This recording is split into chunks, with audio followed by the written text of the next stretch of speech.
Hi folks, this is Dr. Rob Cywes here. I am the Carb Addiction Doc, and recently there's been a lot of debate and a lot of misinformation about a particular topic in the keto space. And the topic of today is fat, F-A-T, fat. And it's the fats that we're eating that we're going to talk about, not body fat.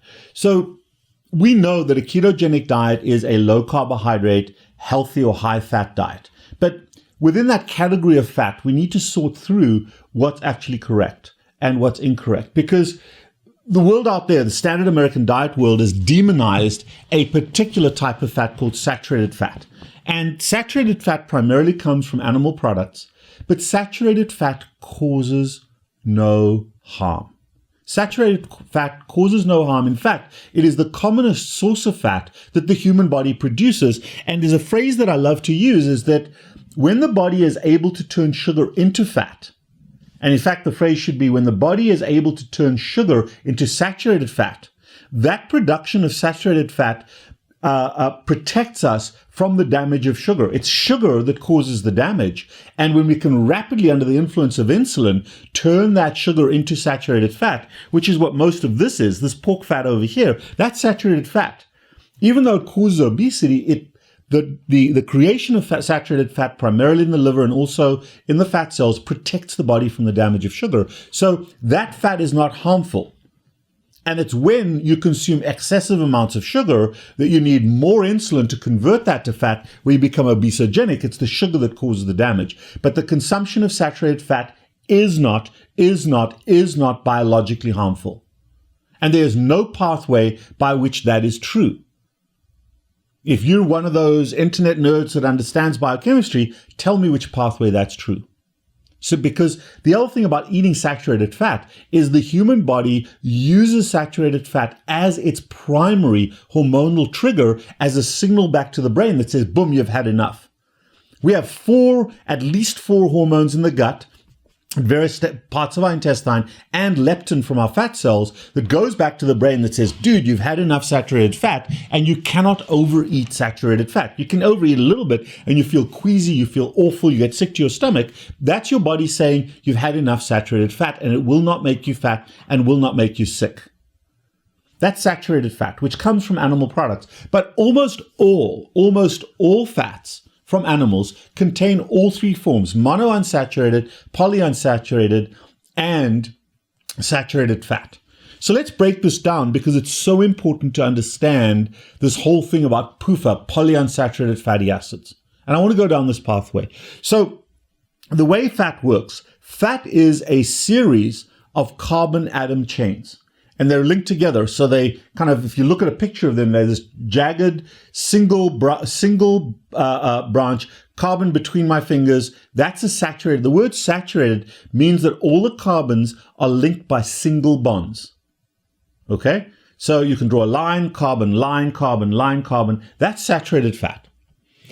Sometimes carbon molecules are joined by a double bond where there's two strands, two bonds. So you got carbon, carbon, and a double bond. And that is called unsaturated. Saturated means single bond, unsaturated means double bond.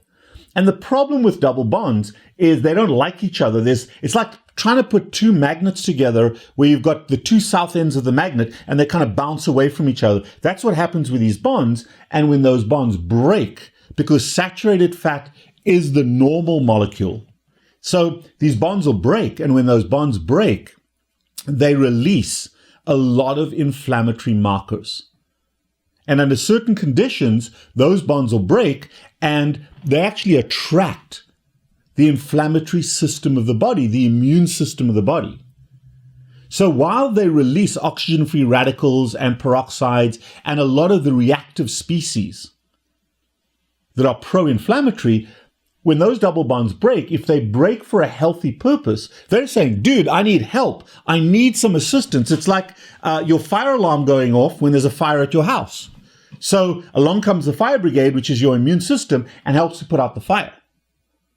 So those double bonds have value in your cell membranes to say, we're having a problem here, we need to fix this problem. And then along comes the cavalry with all the repair mechanisms, and they repair your cell membranes and restore you to health. The problem is when those double bonds break, the cavalry comes along, but if they're coming along where they are not needed, in other words, when those double bonds are overloaded in your cell membranes, and the membranes are not just the outside of the cell, every organelle has a phospholipid or a lipid membrane. When those double bonds break, just because, that's like kids running down the hallway and pulling the fire alarm. Well, all the cavalry comes along, they shut the school or the building down, but there's no fire. Think about that. So you've had this massive immune response, inflammatory response to no fire. And that's the problem, folks. So when you're eating a lot of polyunsaturated fatty acids, those polyunsaturated fatty acids are being plugged into your cells, into the membranes of your cells. And when those double bonds break, they break spontaneously for no real reason. And along comes the cavalry, and you have a pro-immune response. That's what an inflammatory response is all about. When people, I'm inflamed. Whether that's happening in your joints, whether it's happening in your muscles, whether it's happening in your brain, whether it's happening in your gut. When the cavalry comes in response to a non-injury because of spontaneous rupture of those bonds, and the body overreacts immunologically, that's where the problem happens. That's where inflammation occurs, and that's where autoimmune disease occurs. And where does that come from? It comes from two things. It comes from eating sugar when sugar is being converted to certain types of fats by your body, but more importantly, it comes from eating the seed oils, the high polyunsaturated fatty acid seed oils. And when there's an abundance of polyunsaturated fat rather than saturated fat and rather than the monounsaturated fat, those oils result in that pro-inflammatory system. And that's what people are talking about. But it isn't the oils themselves. It's the fact that they attract the cavalry when there's no injury. You want the cavalry there when there's damage. And here's the second problem. So sugar, as I said earlier, forms saturated fat. That's not harmful. That's protective. Okay? However, and that's why I say when your body has the ability to turn sugar into fat, that's a healthy thing. That's a good thing. But sugar specifically, in high amounts, damages any space that it's in. Whether it's in the intravascular space, it damages the endothelial cells and sets up an inflammatory reaction. And when that's in the side of the cells, that excess sugar sets up an inflammatory reaction there as well. And it's that sugar response where the cavalry comes in and causes inflammation. So now when you're eating a donut, which is high in carbohydrates as well as high in polyunsaturated fats, you've got a double hit from an inflammatory perspective. Forget about the weight and everything else. You got that double inflammation hit. When you eat an apple, it's got more sugar in it than the donut. It's going to add to your weight. It's going to perseverate carbohydrate addiction. It's not going to cause the polyunsaturated fatty acid inflammatory response, but it is going to cause the sugar inflammatory response. So all of those carbohydrates in excess are evil, whether they go in as a donut or an apple. But it's the polyunsaturated fats in particular that call the cavalry to every cellular space, and every organ in your body is made up of cells. So that response can happen everywhere in the human body. Now, let's take this to another level. All fats can be manufactured in the body. All fats can be manufactured in the body. Mono, poly, and unsaturated fats can you manufacture in the body at the right amount. But there are two fats that we cannot manufacture that are essential for normal body function. Whether it's cell membrane function, whether it's the immune system, anywhere that fat is important in the human body as a messenger, as a structural component. And those two fats are the 3-omega and the 6-omega fatty acids. The human body cannot make them. And we know of the 3-omega fatty acids that come from fish oil and flaxseed, primarily the fish oils, are protective. They generate something called the eicosanoid pathway, the prostaglandin pathway, that dampens down an inflammatory response. So they shut down inflammation. They settle things down. That's what the prostaglandins do. However, on the other side, you've got your 6-omega fatty acids, and in particular arachidonic acid, which is that double bond that is very unstable and breaks and sets up an inflammatory response. So how can that be important? Because sometimes fires occur in your cells. Sometimes damage occurs.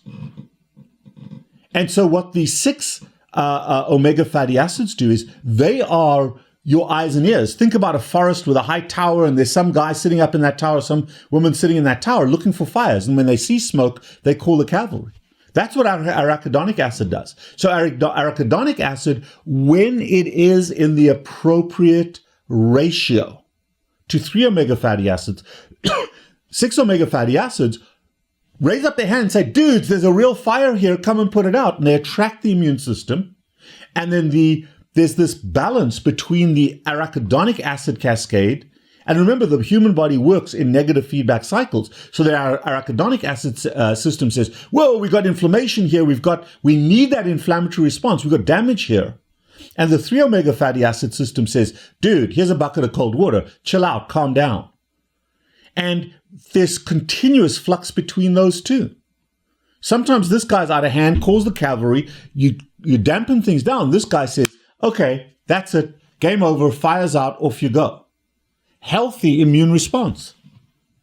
But if your ratio is off, so ideally the ratio between 3 and 6-omega fatty acids should be anywhere from 1 to 1 to about 1 to 3 or 4. No more than that. The standard American diet ratio is 1 to 30, 1 to 20. So you've got this massive, unrestricted, uncontrolled inflammatory response that is calling in the cavalry, maybe appropriately, maybe inappropriately, but there's nothing to shut it down. So you get this massive response. So you light a match, and a helicopter flies and dumps 40 gallons of water on that match. That's the equivalent. An out of proportion inflammatory reaction. And that then destroys, there's collateral damage to the tissues around that. So you're getting this big inflammatory response. And what does that do? That can trigger breast cancer, for example, or different cancers. It can cause Alzheimer's. It can cause leaky gut syndrome. It causes all kinds of bad inflammation. Joints, muscles, everywhere. And we need that balance between 3 and 6-omega fatty acids. We need our saturated fat. And then we need the monounsaturated fat that comes in olive oil, avocado oil. Coconut oil is saturated fat. But those are the healthy fats. And you want to stay away from the seed oil fats that are polyunsaturated fats, not 3 or 6, that are also very pro-inflammatory, to which there is no antidote. Because it's not about one fat or the other. It's about the ratio in which they're incorporated in membranes and the ratio in which they work. And they're either pro-inflammatory or anti-inflammatory. And we want a little bit of inflammation with a massive anti-inflammatory response and a quiet immune system. That's why the seed oils, the polyunsaturated fatty acid oils, are bad. Because they promote inflammation. That's why I use fish oil. So understand that. Understand the pro and anti-inflammatory responses in your body. And eat to subside that autoimmune and that immune response. That's why we can make Hashimoto's go away. That's why we can potentially make diseases like Crohn's or ulcerative colitis go into remission. That's why we can treat or pre-treat for some of the inflammatory dementias so that that doesn't happen. Reduce your risk of Alzheimer's. I hope that helps. I hope that makes you think. I hope that helps you to change how you eat fat and sugar. But don't be afraid of saturated fat, folks. Your body knows what to do with it. In abundance. I am the Carb Addiction Doc. If I've made you think, if you want some more information, watch some of my other videos, hit the like button, subscribe to this channel. It benefits us. It benefits us to be able to put these videos out. And if you desire a consultation, if you're having inflammatory problems, if you're having histamine problems, if you're having autoimmune problems, it's not just about keto for weight loss or keto for diabetes. We do that, of course. That's the fundamental part. But the anti-inflammatory component of what we do is also important because we understand it. We get it. Set up a consult. Text 517-0642. You can do that by plain text. You can do it on WhatsApp, or you can voicemail that number, and we'll set up a consult with myself, with our dietitian, because we can help you to come to terms with this if you are ready and willing to make a change to how you eat and drink. I don't know. I don't sell magic. I sell hard work, but at least in a direction where it works. I hope you've benefited from this video. Take care. See you next time.